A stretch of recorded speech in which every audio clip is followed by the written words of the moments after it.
The year Gloria got diagnosed with cancer. I had just graduated, pockets empty with only $500 left. To save her, I asked everyone I knew and managed to gather $150,000. But on my way back to the hospital after borrowing the money, I suddenly got the news that she had passed away. I never got to see Gloria one last time. For the next 5 years, I went down south by myself to work and pay back the loan. When I finally cleared my debt, I returned to H-City.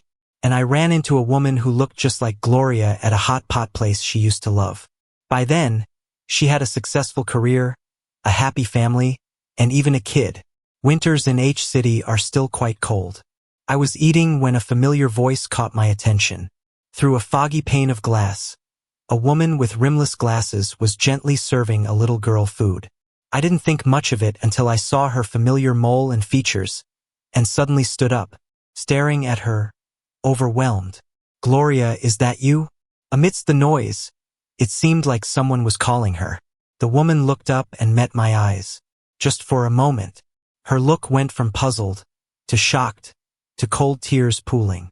"Billy, long time no see." I awkwardly sat across from the woman and the little girl. Gloria kept her composure, casually serving hot pot to the little girl. "Want some vinegar?" she said, pointing to my sesame sauce. "I like sour." Back when Gloria and I had hot pot, she'd always make a vinegar mix for me.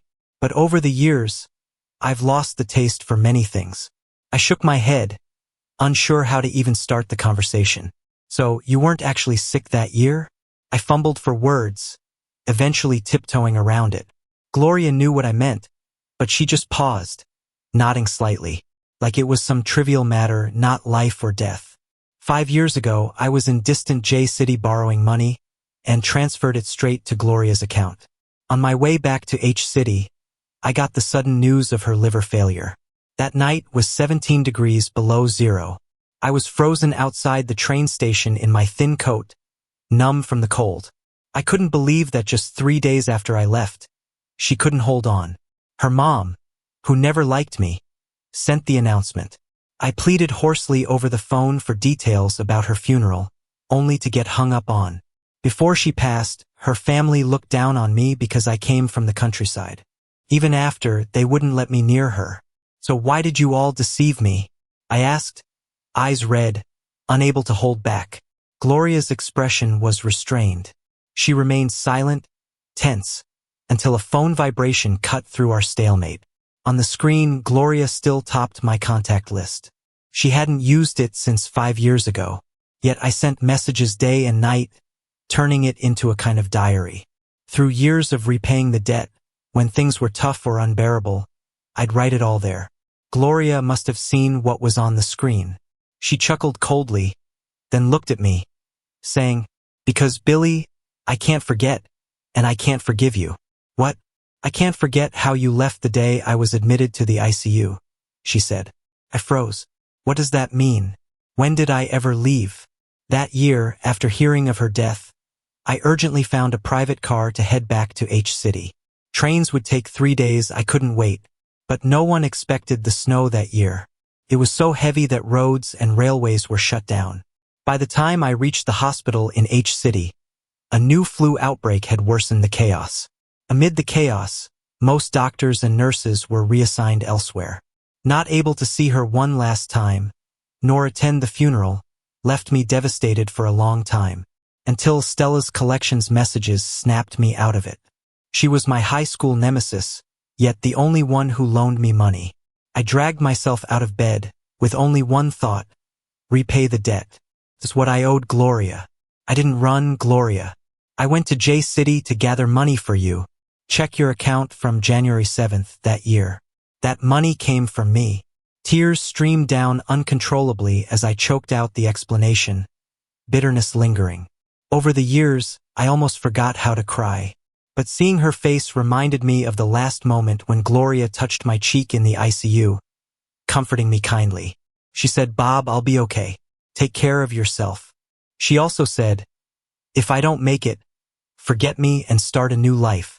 Back then, I clung to the bedside handle, shaking my head desperately, begging her not to leave me.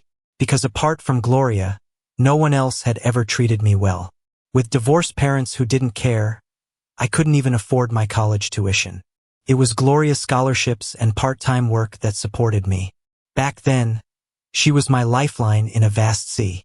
Overcome with emotions, I gripped Gloria's hand tightly, just like before, sinking into a pit of despair, until I heard a child's innocent voice, snapping me back. The little girl stared with wide eyes, saying words that froze me to my core. "Uncle, why lie? That money was from my uncle. He said he borrowed it from a friend." Her words shattered any burgeoning hope in Gloria's eyes. Clarity returned instantly. She withdrew her hand, addressing me distantly. "Billy, please have some respect. Through the years, I thought maybe people run when faced with a partner who's terminally ill. But Billy, I never needed money to save me, just you to be there for my final days. But you vanished the next day. Now I'm alive. Let's not disturb each other anymore. Okay?" With that, Gloria took a deep breath, settling the last of the beef into the pot. That was her favorite, but she'd always let me have it. A while later, I lowered my head, a bit relieved, with a faint smile. It's been so long. Time to start fresh. But before that, some things need clarifying. I wiped my tears, smiling as I asked the little girl, "Sweetie, what's your uncle's name?" The girl seemed wary, avoiding my gaze, clinging to Gloria's arm. But she still muttered, "Leo." "Got it." I sat back down.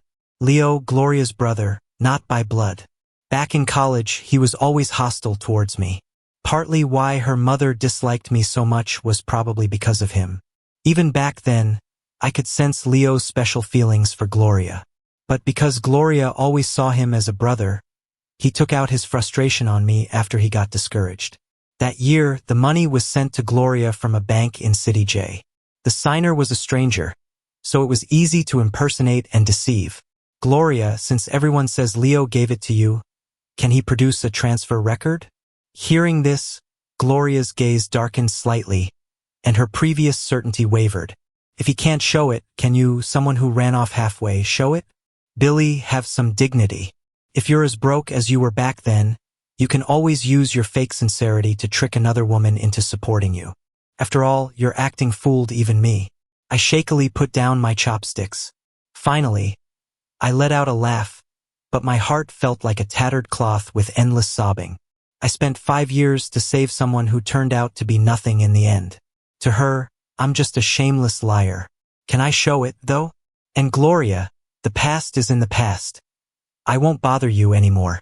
But I can't tolerate someone using my name to do these things. That day ended on a sour note, with Gloria leaving after taking a phone call. The ring on her ring finger shimmered brilliantly under the lights. I didn't ask if she was married.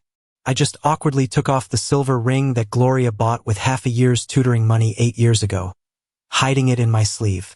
I never took it off all these years, though it's now blackened at the edges from oxidation.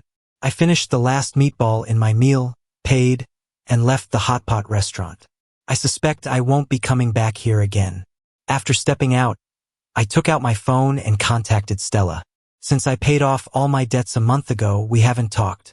Back then, Gloria had a sudden liver and kidney failure due to medication, and she was rushed to the emergency room with severe jaundice. I stood by the window all night. I called everyone I knew, but I only managed to borrow $200. It was expected, considering I didn't have many relatives or friends. Desperate, I decided to try reaching out to my high school rival, a rich kid, Stella. $150,000? Sure, she said, but you need to come to City J to borrow it. We had a huge fight in high school over something, and everyone was scared of this rich girl. But I had nothing to lose, so I didn't care. I fought her desperately, and the scar on her forehead is my doing. I almost got expelled while she walked away unscathed. When I got to City J, to the place she mentioned, Stella was sitting inside a private room, surrounded by people. "You can borrow it, but you need to kneel for me." She looked at me with a sneer and spoke arrogantly. She once said, "Billy, you're the most stubborn person I've met, the only one bold enough to challenge me. You're interesting." Back then, I didn't understand her words, thinking rich people were just screwed up in the head. getting beaten and still calling it interesting. But this time, she wanted me to kneel publicly, totally crushing my pride. I had no other choice, so I knelt down on the floor amidst the sneers and disdain.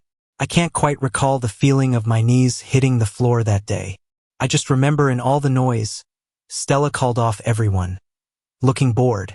Her expression was like finding an old favorite toy, now missing an arm or a leg. She asked me to look up, flicked a cigarette near my feet, and said, "Is it worth it for a woman?" Back then, I said without hesitation, "It's worth it." But now, my answer would be no. She clicked her tongue in annoyance, made a phone call, and asked for my account information. $150,000 will be sent today. I'll pay it back. I clutched my pants tightly, shaking. Her eyes just got darker. "Stella, do you still have the transfer record from 5 years ago?" About 30 minutes later, she messaged back. "Got records. What's up? I need it. Don't want to check. It's a hassle." I hesitated a moment, finally telling her. "Gloria didn't die, and someone impersonated me. I need the evidence." She was quiet a moment before responding. "So many bastards? I'm in H City right now. I'll check and let you know. Come find me." Okay. Stella's quick. The next afternoon, she arranged to meet at the fanciest restaurant in H City. In the crowd, Stella still carried herself confidently, surrounded by people. But this time, in a formal setting, she was seated at the inner circle of the round table. "We're planning to open an investment company in H City. I'll be here for a long time, so please take care of us." I stood dumbfounded at the door, watching her raise her glass, full of spirit and joy. Yet my feet took a step back, envy swelling inside me for reasons unknown. Once the guests left, I went inside. Amidst the leftovers, she glanced up at me before pulling out a receipt from her pocket. The date showed January 7th, 5 years ago, a $150,000 transfer into Gloria's bank account.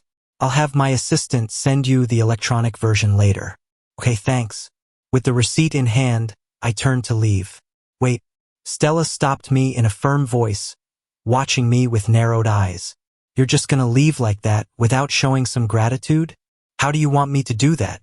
I stopped in my tracks, speaking calmly.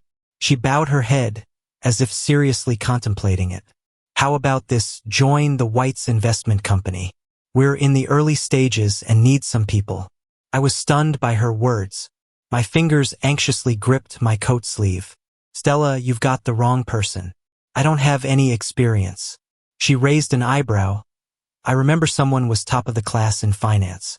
Stella's tone was calm, even with a rare hint of approval.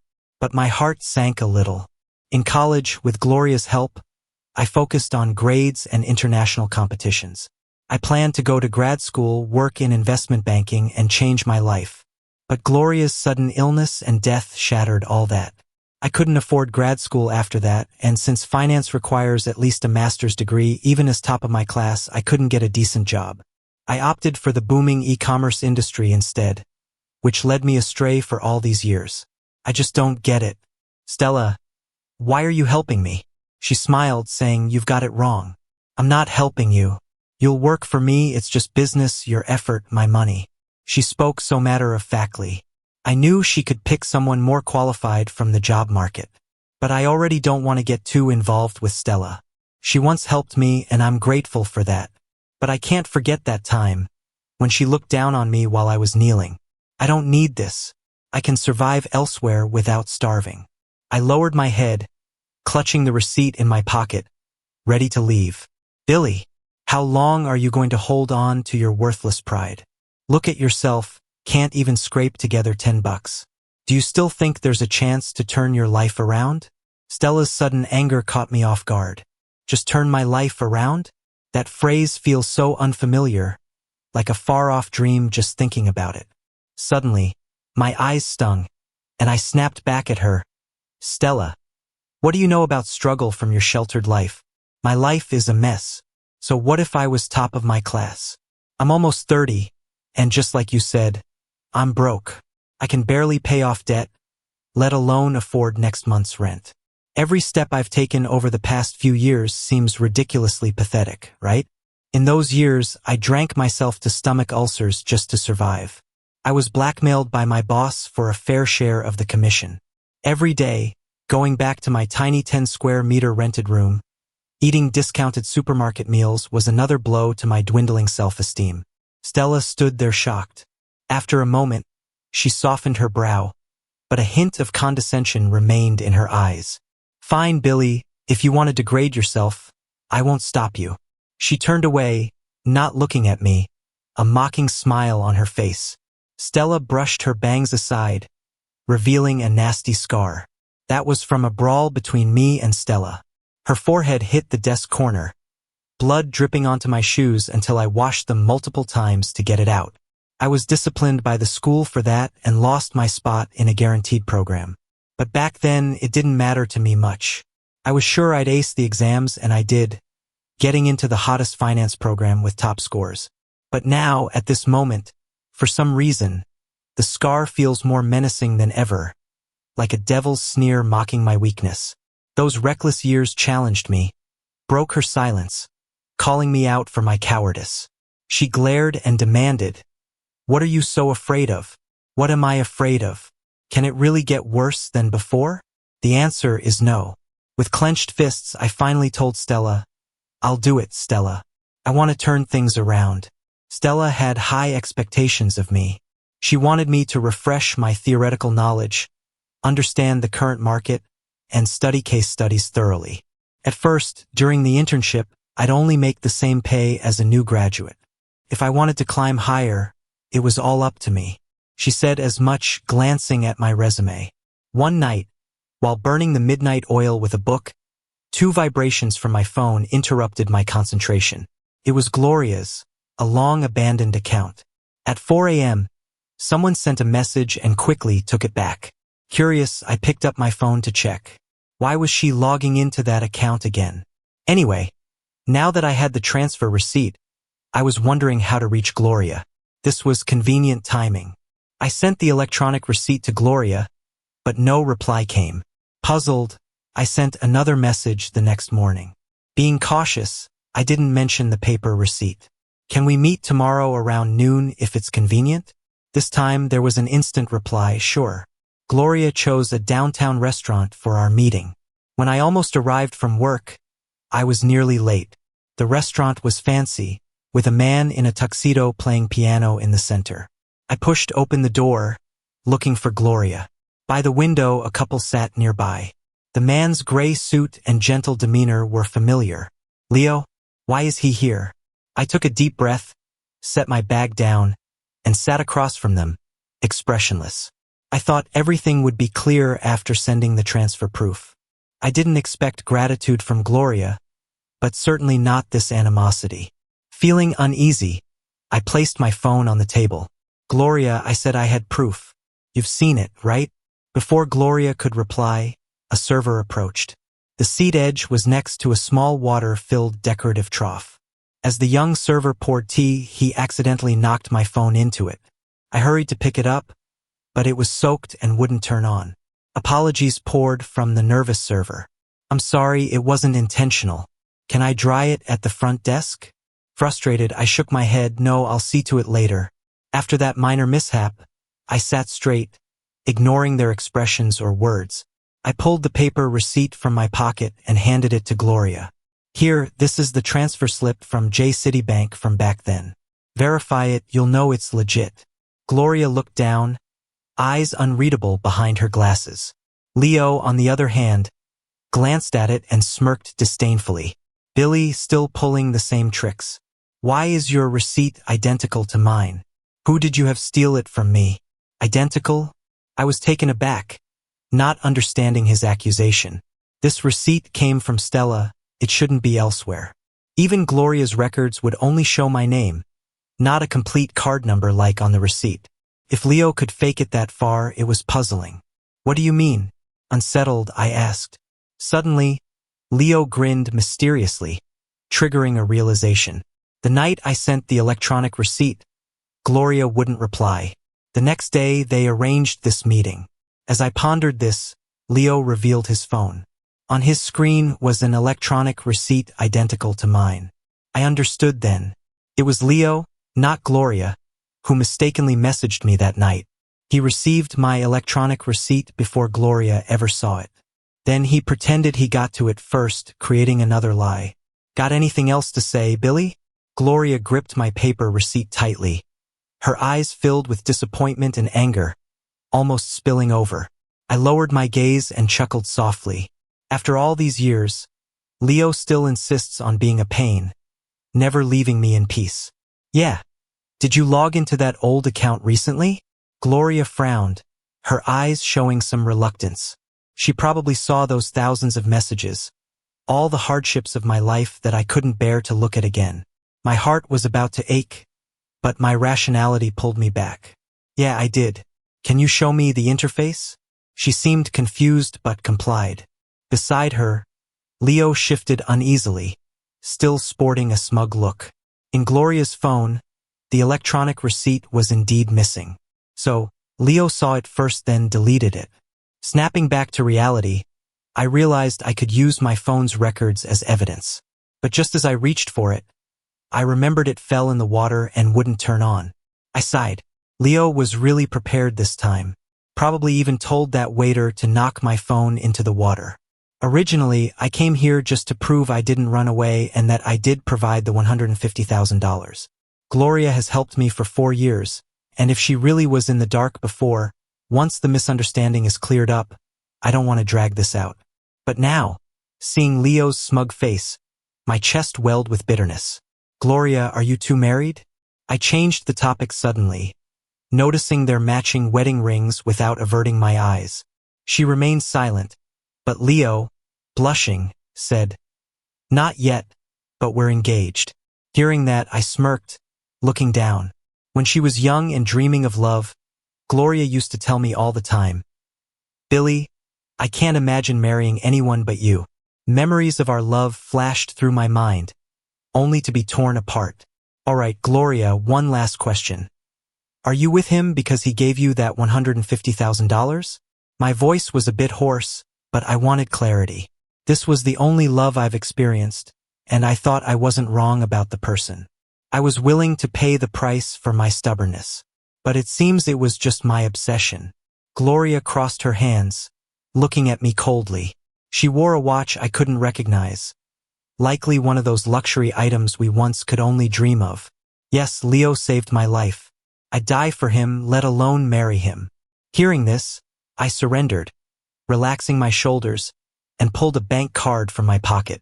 It was the card used to transfer the $150,000 to Gloria. Gloria, Leo claims the money was a friend's transfer. So why do I have this card? Gloria's expression changed drastically as she recognized the card number matching the receipt. It was slam-dunk evidence, undeniable by any argument. The man next to her widened his eyes, jumping up in panic, trying to snatch the card. "Billy, give it to me." But I quickly tucked it back into my pocket. No need for snatching, Leo. No matter how you twist or lie, it's no use. I have the receipt, the card, even the person who made the transfer. Stop pretending. It's disgusting. Unable to stay calm, Leo pulled Gloria's hand, pleading, "Gloria, Billy stole it from me. Don't believe him. My friend gave me the card, but I forgot about it. When Melody mentioned it recently, I looked but couldn't find it. Billy must have stolen it." Gloria's eyes were tumultuous. Struggling to stay calm, her eyes now bloodshot, she questioned angrily, "Leo, we're at this point, and you still think I'm a fool? If you had proof, you'd have shown it long ago. You wouldn't wait 5 years without showing me. I thought you were my brother. No blood ties, but family nonetheless. I trusted you and Mom not to lie to me, but I couldn't imagine." Gloria looked at me, pained, her chest heaving. Her tears flowed unchecked. Gloria reached out to me, shaking, but I stepped back, widening the gap. "Billy, when I woke up from that hospital bed, my mom and Leo told me you ran away. Hearing my condition was dire, just took off. I waited for you 3 days in the ICU, never saw you, and believed them. They said Leo borrowed the life-saving money from a friend in J-City, saving my life. I'm sorry I didn't choose to believe you, to wait longer for you. Sorry, those messages, I'd read them over and over, until I couldn't breathe. Sorry. I've never stopped thinking about you. Gloria stood before me, red eyes struggling to speak clearly. She repeatedly appealed to me, trying to explain her hardship, her missed longing through the years. Yet I stood unmoved, watching coldly. Gloria couldn't wait 3 days? I paid back the $150,000 over 5 years. Isn't that ironic? I glanced at her engagement ring. Being engaged now, you shouldn't say these things. I hope we don't meet again. Gloria shook her head in pain, stepping forward to speak, but I didn't want to hear it. I grabbed my bag, ready to go. Stella mentioned there was an important meeting at 2 p.m. Couldn't miss it. After leaving the restaurant, I was still shaken. I hadn't thought to ask Stella for this card, feeling the receipt was proof enough. But Gloria's strange reaction made me cautious. I borrowed this card from Stella preemptively. It was her sister Anna's card, not used for ages, sent from J-City. Throughout the afternoon meeting, I was distracted. The lunch upset shook me too much to focus immediately. Stella noticed, shooting me disapproving looks. I gradually pulled myself together, catching up on the content. Finally, 3 hours later, the meeting ended. Stella quickly walked over, sternly saying, "The company's about to start a project with J-City. I thought of having you involved, but at this state, you'd just muddle through." I turned around and immediately said, "Sorry, I zoned out a bit during the meeting earlier. My bad. Please let me participate. I promise it won't happen again." I spoke firmly because I really needed this chance. After spending so much time refreshing my old knowledge and skills, I realized I still wanted to stick with this field. I couldn't just let go of this opportunity. Stella seemed to relax a bit, probably because I had always shown a good attitude, so she said, "Let's not let it happen again." After work, I headed to the phone shop to pick up my phone, which had water damage from earlier that day. On the way, I was silently hoping it would last me until I got confirmed at my job so I could get a new phone. Standing at the counter, I was pleasantly surprised when the phone booted up normally. But then, a message popped up.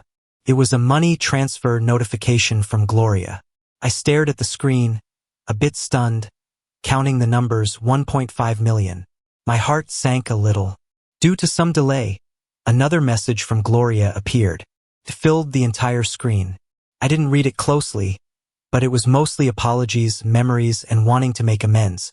The wind outside was strong, so I wrapped my scarf tighter and headed to my usual noodle shop. The owner greeted me warmly. "Hey there, Billy. The usual bowl of plain noodle soup, right?" I nodded but added, "Wait, let's add a chicken leg today." "Sure thing." The project collaboration in City J started later in the month. Stella decided to include me in it. The initial prep work was a bit cumbersome since it was my first hands-on experience, and I had a lot to learn. So I often worked late into the night. One night, as Lewis stayed late working with me, he sighed and said, "Billy, did you hear we're getting a new leader parachuted into our department tomorrow? I hear they're young but already have a reputation for being harsh at their old job. I don't think our days will be any easier." I rubbed my dry eyes, finishing off the last sip of my coffee. "Doesn't really matter, it's not like our days are that great now anyway," I replied nonchalantly. "True that," he agreed. But the next day, seeing the new department leader, I was sure things wouldn't get any easier. Gloria stood in front of the big screen, introducing herself and kicking off the first department meeting. She scanned the room, her eyes inevitably landing on me. I gave her a blank stare, and she awkwardly looked away. The meeting wasn't about anything crucial. I sat there, trying to calm myself down. I eventually decided to treat Gloria's presence as an unavoidable part of work and continued to listen. "Since I'm new here, how about a team dinner tonight?" Gloria suggested. "I'm hoping everyone can make it. Surely you won't deny me on my first day?" She said it with a smile but glanced cautiously in my direction. I raised my hand expressionlessly. "Sorry, I have something tonight. I'll need to excuse myself. Can I ask what's up?" Gloria asked gently, though faintly let down. "My dog is sick, needs to go to the vet." I made up something quickly. Just then, a shadow loomed over me from behind. I turned to see Stella standing there, not sure when she arrived. Billy, which pet hospital? I'll have my assistant go with you. Don't spoil Gloria's moment since she's new here, she said, placing a firm hand on my shoulder. I'm free. I'll come along too, she added. Stella, you? But she gestured for me to stay quiet.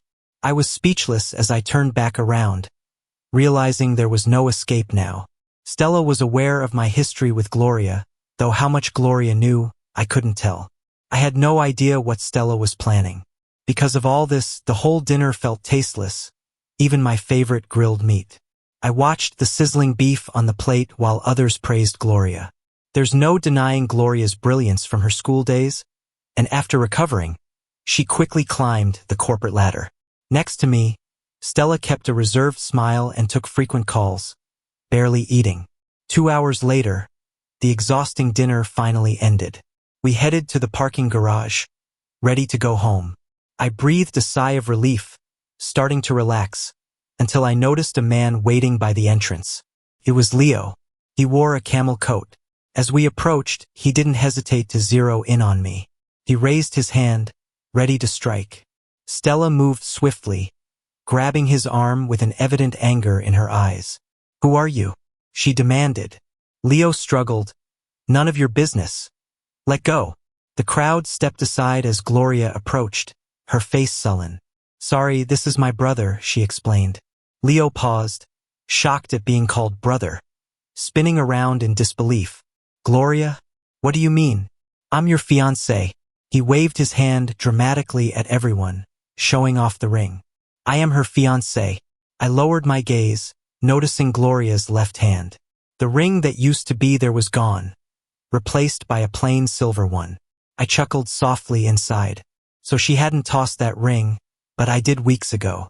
Gloria, did you switch companies because of him? Leo pressed, why are you still hung up on Billy? We have Melody, we're engaged, yet you still won't choose me. Leo's desperate cries echoed through the parking lot. He clutched his head in agony, gasping for breath.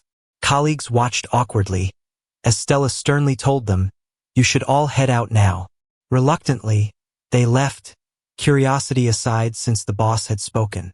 Realizing that the little girl was indeed Gloria's child wasn't shocking, but still unexpected. Gloria and I had been together for years. She supported me through university, yet we never went beyond a kiss. She said no marriage meant no intimacy, to ensure my future was safeguarded. I used to see Gloria as traditional yet reliable, someone I could trust for life. But now, she had a child with Leo. Once most people had left, Gloria finally spoke. Leo, I've told you many times, Melody was an accident. I was too drunk to remember, and the next day you appeared in my bed. She glanced at me cautiously. But Gloria, Leo pleaded half calm, you're Melody's mother, we should be a family, right? Gloria just sneered. Don't forget, back then you and Mom and Dad lied to me and kept secrets from me about Billy. She didn't finish her sentence before Stella cut in. If you guys are going to keep talking about personal stuff, Billy and I are leaving. Stella, who'd been silent till now, leaned against the wall, arms crossed, looking a bit impatient. Her gaze then fell on me. You coming? I nodded and quickly followed her.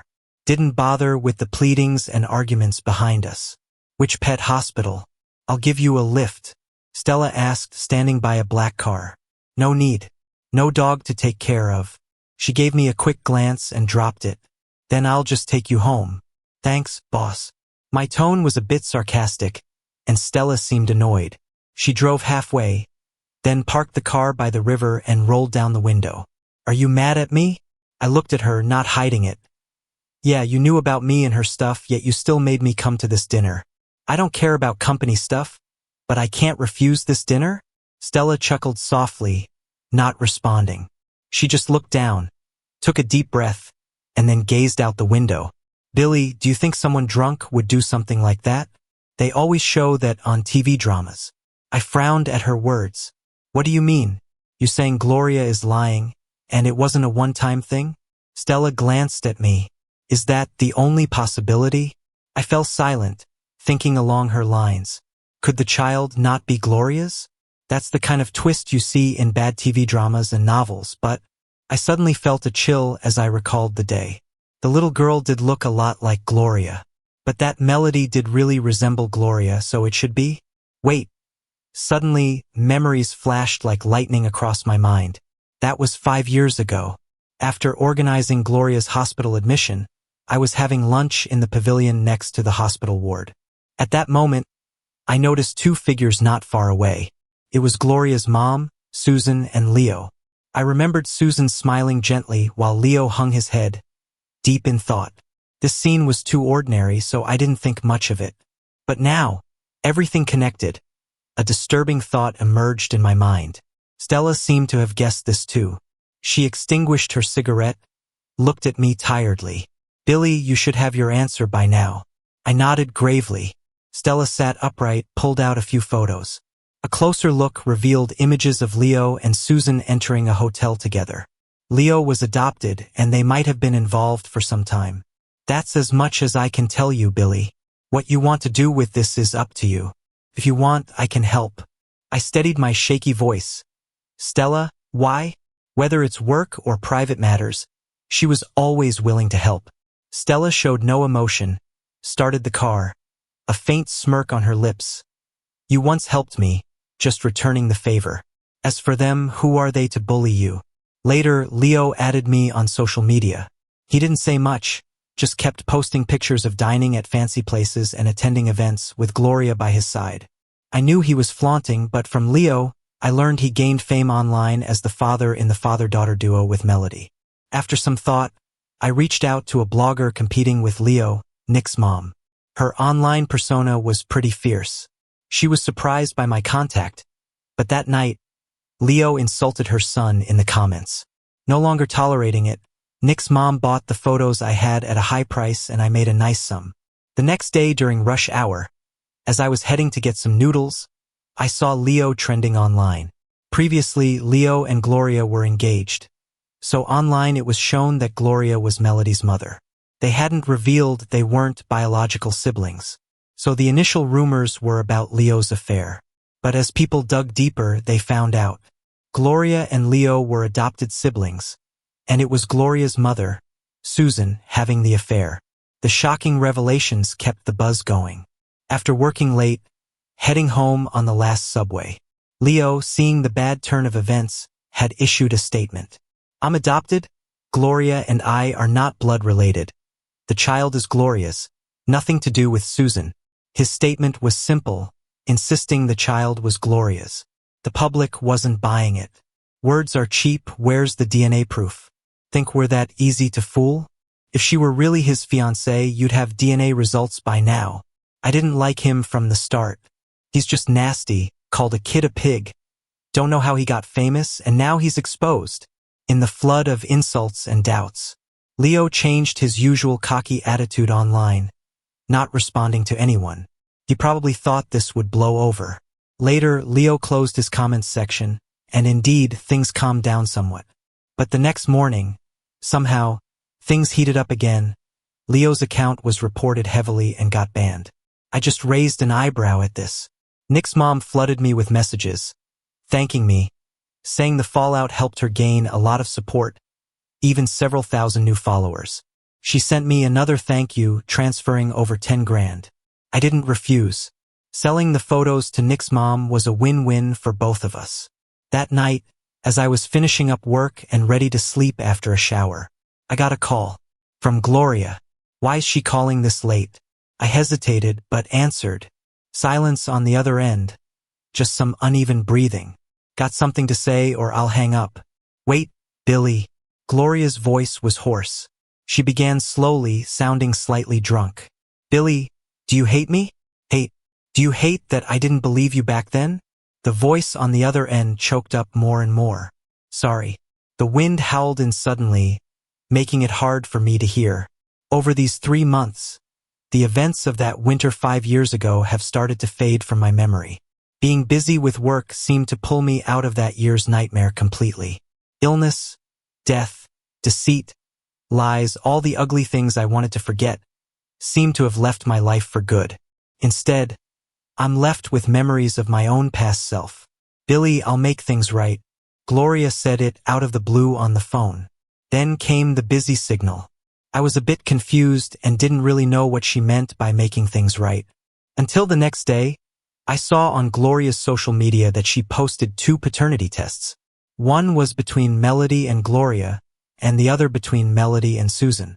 The results showed that Melody and Susan were related, not Melody and Gloria. This revelation stirred things up. Leo's claims were smashed to bits by the truth. The build-up and speculation from the past few days turned into scorn. And this twist, betrayed by his own family, got a lot of influencers who had issues with Leo to speak up too. He didn't just fool around with his foster mom. There was also stuff about him with women at their company that doesn't add up. He took my spot at an event before. He's always been shady. On top of that, Gloria's comment section was full of jokes and sarcasm. I sat at my computer, sipping on an iced Americano. But seeing all this, my fingers paused unexpectedly while scrolling through. Deep down, Gloria is traditional. She values family and pride. I didn't expect her to tear open her family scandal for everyone to see. Probably all those truths coming out recently were too much for her to handle. So now she's just letting it all go. At that moment, I looked at the blue screen on my desk and had an idea. I used a burner account I bought earlier to add Leo. By lunchtime, she still hadn't accepted. Until I changed the message to "I know how to help you." Then Leo accepted. He was already off balance. As soon as we connected, he didn't even ask who I was. Just asked how I could help him. I was direct. Gather evidence and report Susan for illegal assault. You must have evidence, right? After a moment of hesitation, he replied, "I have it." Then he said it was because he was too young and scared to resist, and Susan still holds that over him. But isn't he just admitting Melody is Susan's kid? I rubbed my forehead, a bit speechless. Gloria already showed the paternity tests. With that solid evidence, he was still trying to cover things up. With the paternity test out, there's no turning back. Just admit Susan is threatening you. Got it? But can I get my account back? Leo asked right after. Of course. Just blame everything on Susan. You'll become the victim and it'll shift the blame. I said enough. So I deleted Leo and deleted the account. Over the next few days, not much happened with Leo's situation. But the project in J-City was wrapping up. It was my first hands-on experience. Learned a lot with help from colleagues and mentors. About 3 days later, after Leo's account silence ended, he quickly posted records of reporting Susan to the police and their chat logs. Some more substantial evidence dating back over 10 years was also included. Apparently, Susan started preying on Leo shortly after adopting him, while Gloria spent most of her time at school. By the time Leo posted all this, Susan and Jack were already taken for investigation. Sadly, the public didn't react as I suggested to Leo, because his earlier clarification, debunked by family, was seen as fake. Nobody likes being deceived, online or in real life. So some people didn't believe him this time and treated the whole thing as gossip. After finishing my last file at work, I headed downstairs. It was completely dark outside. I noticed Stella leaning against her car, lost in thought. As I approached her, she looked up, fatigue in her eyes. In the company's early days, she was the busiest. I pulled a bottled milk from my pocket, bought at the convenience store. Want some? She shook her head gently. No thanks. Ready to go? Sure. Stella drove quietly. At a red light, she glanced at me through the rearview mirror. Was it you? Stella asked, a satisfied smile appearing. Leaning against the window, my mind wandered. I had an unresolved question. Stella, I can't figure out why Gloria didn't notice all these years. Surely she doubted if Melody was hers? Hearing this, Stella frowned slightly. After a brief pause, she spoke. Billy, Gloria had a major illness. Her malignant tumor had a decent chance of returning. She was pregnant at the time, initially thinking it wouldn't affect the baby. But the child was stillborn. Susan hid it, and Leo didn't know she secretly kept and raised the baby. Whether Melody was actually Gloria's didn't matter. All that mattered was the child was hers in name. I nodded in realization. I hadn't thought of that. As Stella spoke, she massaged her temple, then started the car. This project's wrapping up well, Billy. You did great. Get ready for the next one. On the day the J-City project ended, Leo's account was permanently banned. Reason: misleading clarifications and negative public impact, plus a flood of reports. Meanwhile, Susan's arrest for minor assault hit H-City news. Surprisingly, Jack was investigated for child trafficking. Back when the $150,000 hit Gloria's account, the trio already had plans for it. They weren't a wealthy family. They worried that if I knew Gloria was alive, I'd come after them for the $150,000. So when Gloria woke up, they tricked her into thinking I'd run away. Then they persuaded her to send me a fake obituary. That way I'd stop looking for them, and they wouldn't have to repay me. When the truth came out, I didn't feel much. 5 years of deceit felt like an old wound, and now I found it kind of laughable. All this time, and it was just about greed. The case against Susan and Jack is over. They were both sentenced to life imprisonment for various charges. As for Leo, he developed mental health issues after being banned from the internet due to stress and panic. And Gloria? She quit her job and left H-City with Melody. No one knows where she went. Before she left, she sent me a message. I was strolling the night market with colleagues when it came through. I opened it up, and it said, "Billy, I hope in the next life I meet you with a healthy body. And I hope you'll hold my hand and smile, just like 10 years ago. I love you." I turned off my phone, feeling a bit complicated. Winters in H-City are freezing, but I just want to live well in this lifetime. On New Year's Eve, we celebrated the successful completion of a project in J-City. Stella rented out an entire floor for a party with the whole company. I don't drink much because of a stomach issue from when I was paying debts. But today, I was just too happy. I sat at the table, drink after drink, until I couldn't handle anymore. I joked with colleagues about the project and company gossip and laughed so hard my nose started to sting. I stared at the bubbles in my drink and remembered stuffing myself at the hot pot restaurant 3 months ago, with only a penny left in my pocket. Back then, I couldn't imagine my life turning around so quickly. Overwhelmed by guilt over Gloria's death and feeling stuck, who knew I'd be on a new path? After drinking too much, I stumbled out of the restaurant. Suddenly, someone caught me from behind. I turned around. It was Stella. "Thanks," I said. "I'll call a driver to get you home," she offered. "Nah, I can take a cab," I insisted. But as soon as I said that, I tripped on a rock I didn't see and nearly fell over. Stella steadied me, but a wallet fell from her pocket, scattering its contents. A slightly worn photo among the cards caught my attention. I crouched down and picked it up. It was the back of a boy wearing a school uniform, and from the brown hair, I realized it was me. I looked up at Stella, grinning, and said, "Stella, you sure hold grudges. Was our high school fight such a big deal that you kept my photo all this time?" Stella's expression turned complicated at that, but watching my drunken antics, she laughed and called me a fool. Stella's side story: when my parents fought the hardest over their divorce, I was 16. My mom took me away from J-City to her hometown, H-City, for high school. I didn't care much about anything when I first got there. The sea air in H-City was always damp and irritating. I didn't connect with the cliquey classmates who only talked about silly games and streamers. They weren't even as good at school as I was. That is, except for Billy, the awkward guy who could match my grades occasionally. Billy was always getting into fights when people made fun of his beat-up shoes or faded pants. He'd glare with his big, round eyes and argue back, in class or during breaks. Yet again, he was causing a scene in class. With a sigh, I asked my desk mate, "What's his deal?" She was a short, chubby girl who sneered, "Billy's a well-known troublemaker from my neighborhood.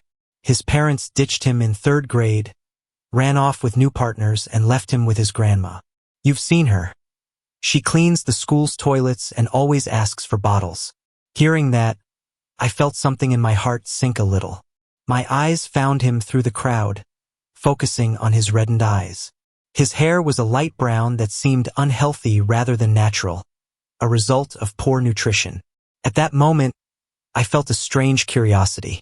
How could someone eat so poorly but still achieve grades close to mine? So after that day, I started leaving meat buns and milk in his desk.